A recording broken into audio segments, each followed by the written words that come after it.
Hello நீங்கள் பார்த்துருக்க on series info. இந்த வீடியோவில் ஒரு சிம் நெட்வொர்க்கில் வந்து இன்னொரு சிம் நெட்வொர்க்கு எப்படி வந்து சேஞ்ச் பண்ணிக்கிறது அப்படிங்கிறது வந்து பார்க்கலாம். ஸோ அதுக்கான ப்ராசஸ் என்ன அப்படிங்கிறது வந்து சொல்கிறேன்.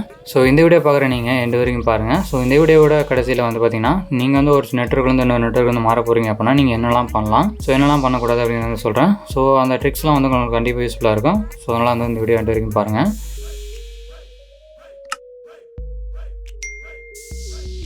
ஃபர்ஸ்ட் வந்து பார்த்திங்க அப்படின்னா நீங்கள் வந்து உங்களுடைய மொபைலில் மெசேஜ் ஆப் வந்து ஓப்பன் பண்ணிவிட்டு இந்த இடத்துல பார்த்திங்க அப்படின்னா பாட்டம் சைடில் வந்து ப்ளஸ் சிம்பிள் மாதிரி இருக்கும், அதை வந்து கிளிக் பண்ணிக்கோங்க. கிளிக் பண்ணிவிட்டு இந்த இடத்துல வந்து 1900 டைப் பண்ணிக்கோங்க. டைப் பண்ணி ஓகே கொடுத்துருங்க. இந்த இடத்துல பார்த்திங்க அப்படின்னா இந்த இடத்துல வந்து டெக்ஸ்ட் மெசேஜ்னு இருக்கும். ஸோ இந்த டேப் வந்து கிளிக் பண்ணிவிட்டு போர்ட்டுன்னு டைப் பண்ணிக்கோங்க. கேபிட்டலில் போர்ட்டுன்னு டைப் பண்ணி ஒரு ஸ்பேஸ் வந்து விட்டுருங்க.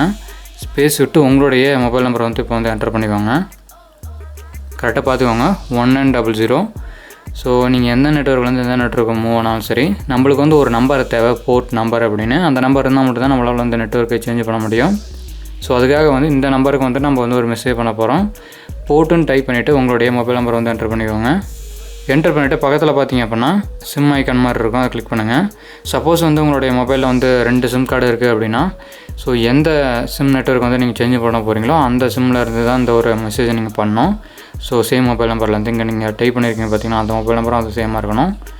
ஸோ அந்த சிம்மை வந்து இங்கே சூஸ் பண்ணிவிட்டு ஸோ டிஃபால்ட்டாக வந்து அப்படியே விட்டுருங்க. ஸோ இந்த இடத்துல பார்த்திங்க அப்படின்னா சென்ட் ஐக்கான இருக்கும், அதை கிளிக் பண்ணுங்கள். ஸோ இந்த மெசேஜ் வந்து பார்த்திங்க அப்படின்னா சென்ட் ஆகிடுச்சு. இப்போது அவங்களோட சைட்லேருந்து ஒரு மெசேஜ் நம்மளுக்கு வந்து ரிசீவ் ஆகும். ஸோ அது வரைக்கும் வெயிட் பண்ணுங்கள். சேம் இதே நம்பர்லேருந்து வராது, வேறு ஒரு நம்பர்லேருந்து வரும். சரி, ஓகே. நீங்கள் வந்து போர்ட் பண்ணணும்னு பார்த்தீங்க அப்படின்னா அடுத்து வந்து 1901 அப்படின்ற நம்பர்லேருந்து உங்களுக்கு வந்து ஒரு நம்பர் வந்து ரிசீவ் ஆகும். ஸோ இந்த இடத்துல பார்த்தீங்கன்னா தெரியும், இதுதான் வந்து போர்ட் நம்பர். ஸோ இந்த இடத்துல பார்க்குறீங்க பார்த்தீங்களா, இதுதான் வந்து போர்ட் நம்பர். ஸோ இப்போ நீங்கள் வந்து உங்களுக்கு நியர்பையில் இருக்க ஏதோ ஒரு ஸ்டோருக்கு வந்து போயிடுங்க. அதாவது இந்த மொபைல் ரீசார்ஜ் சென்டர் இந்த மாதிரி இருக்குன்னு பார்த்தீங்கன்னா அந்த மாதிரி ஸ்டோருக்கு போயிடுங்க. ஸோ அங்கே போயிட்டீங்க அப்படின்னா நீங்கள் வந்து அங்கே கேட்பாங்க, ஸோ இந்த மாதிரி போர்ட் பண்ணிட்டீங்க ஆல்ரெடி அப்படின்ட்டு. ஸோ பண்ணிட்டேன்னு சொல்லிட்டு இந்த ஒரு கோடை மட்டும் நீங்கள் வந்து அவங்கக்கிட்ட ஷோ பண்ணுங்கள், காமிங்க. ஸோ அதுக்கப்புறம் வந்து நீங்கள் என்ன நெட்வொர்க் வந்து சேஞ்ச் பண்ணணும்னு நினைக்கிறீங்களோ அந்த நெட்வொர்க் வந்து சேஞ்ச் பண்ணி கொடுத்துருவாங்க.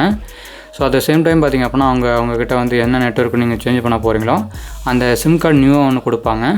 ஸோ அதை வந்து பார்த்திங்க அப்படின்னா ஒரு 2 or 3 டேஸ்க்கு அப்புறம் வந்து உங்களுடைய மொபைல் வந்து இன்செர்ட் பண்ணிக்கோங்க. அதுக்கப்புறம் வந்து ஒர்க் ஆகும் அப்படின்னு சொல்லுவாங்க.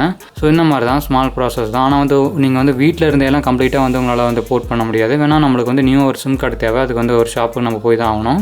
நீங்கள் போய் கடையில் கேட்டாவே போதும், அவங்க என்ன நெட்வொர்க் நீங்கள் கேட்குறீங்களோ அந்த நெட்வொர்க்கான ஒரு சிம் கார்டு உங்கள் கையில் கொடுத்துருவாங்க. 2 or 3 டேஸ்லேயே உங்களுக்கு வந்து ஆக்டிவேட் ஆகிடும். மோர் தென் வந்து பார்த்திங்க அப்படின்னா ஒரு 14 டேஸ் கூட ஆகலாம். ஸோ அதுக்கு மேலே ஆகாது, அதுக்கு முன்னாடி உங்களுக்கு வந்து ஆக்டிவேட் ஆகிடும். சரி, ஓகே. இந்த ப்ராசஸ்லாம் நீங்கள் பண்ணதுக்கு முன்னாடி நீங்கள் வந்து ஒரு விஷயம் வந்து நீங்கள் தெரிஞ்சுக்கணும். ஒரு நெட்வொர்க்லேருந்து இன்னொரு நெட்வொர்க் மாறுறீங்க அப்படின்னா மறுபடியும் வந்து அகைன் 3 மாதத்துக்கு அப்புறம் தான், அதாவது 90 டேஸ்க்கு அப்புறம் தான் வந்து அகைன் வந்து இன்னொரு நெட்வொர்க் வந்து மாற முடியும். இதை வந்து தெரிஞ்சுக்கோங்க. ஸோ இதெல்லாம் வந்து தெரிஞ்சுட்டு அதுக்கப்புறம் வந்து நீங்கள் வந்து போர்ட் பண்ணுங்கள் எந்த நெட்வொர்க்காக இருந்தாலும். ஸோ உங்கள்கிட்ட ஏதாச்சும் நீங்கள் வந்து நினைக்கலாம், வந்து நான் வந்து இந்த 2 month இல்லை 1 month வந்து இந்த வேறு ஒரு நெட்வொர்க் வந்து சேஞ்ச் பண்ணி யூஸ் பண்ணிவிட்டு அகைன் வந்து நான் வந்து இதே நெட்வொர்க் வந்து வந்துட போகிறேன் அப்படிங்கிற மாதிரி நிறைய பேர் ஐடியா இருப்பீங்க. ஸோ அதெல்லாம் வந்து இங்கே வந்து ஒர்க் அவுட் ஆகாது. கரெக்டாக வந்து 90 டேஸ் ஆகும். அதுக்கப்புறம் தான் வந்து வேறு ஒரு நெட்வொர்க் வந்து நீங்கள் மாறுறதுக்கான எலிஜிபிள், அப்போ தான் வந்து நீங்கள் வந்து ரீச் பண்ணுவீங்க.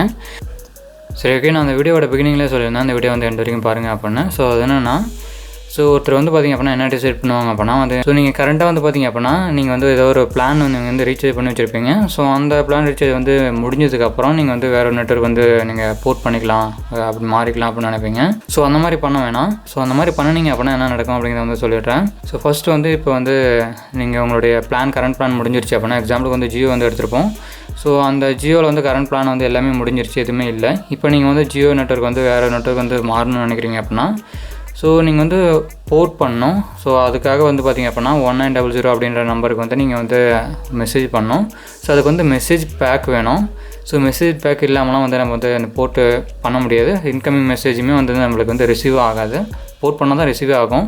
ஸோ அதனால் வந்து நீங்கள் ஏதாவது மெசேஜ் பேக் தனியாக போடலாம் அப்படின்னு நினச்சாலும் மெசேஜ் பேக் தனியாக கிடையாது. ஜியோவில் அந்த இது கிடையாது. கரண்ட்டாக நீங்கள் ஏதோ பிளான் வந்து ரீசார்ஜ் பண்ணுறீங்க அப்படின்னா தான் அதோட வந்து ஃப்ரீயாக வந்து ஒரு 100 மெசேஜ் அந்த மாதிரி பெர் டே கொடுப்பாங்க.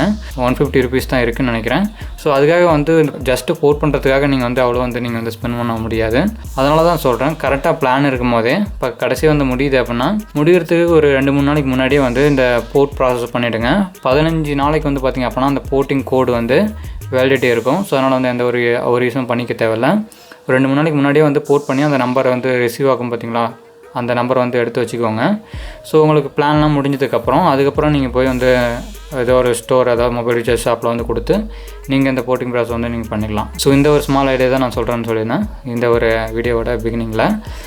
ஸோ இது வந்து கண்டிப்பாக யூஸ்ஃபுல்லாக இருக்குன்னு நினைக்கிறேன் இந்த ட்ரிக்கு. ஸோ எந்த ஒரு நெட்வொர்க்காக இருந்தாலும் பிளான் முடிகிறதுக்கு முன்னாடியே இந்த போர்ட்டிங் ப்ராசஸ் வந்து பண்ணி அந்த கோடு வந்து எடுத்து வச்சுக்கோங்க. ஸோ இந்த வீடியோ உங்களுக்கு பயனுள்ளதாக இருக்குன்னு நம்புறேன். நம்ம சேனலில் இப்போ தான் ஃபஸ்ட் டைம் வீடியோ பார்க்குறீங்க அப்படின்னா நம்ம சேனல் வந்து சப்ஸ்கிரைப் பண்ணிக்கோங்க. தேங்க்ஸ் ஃபார் வாட்சிங், ஹேவிங் கிரேட் டைம்.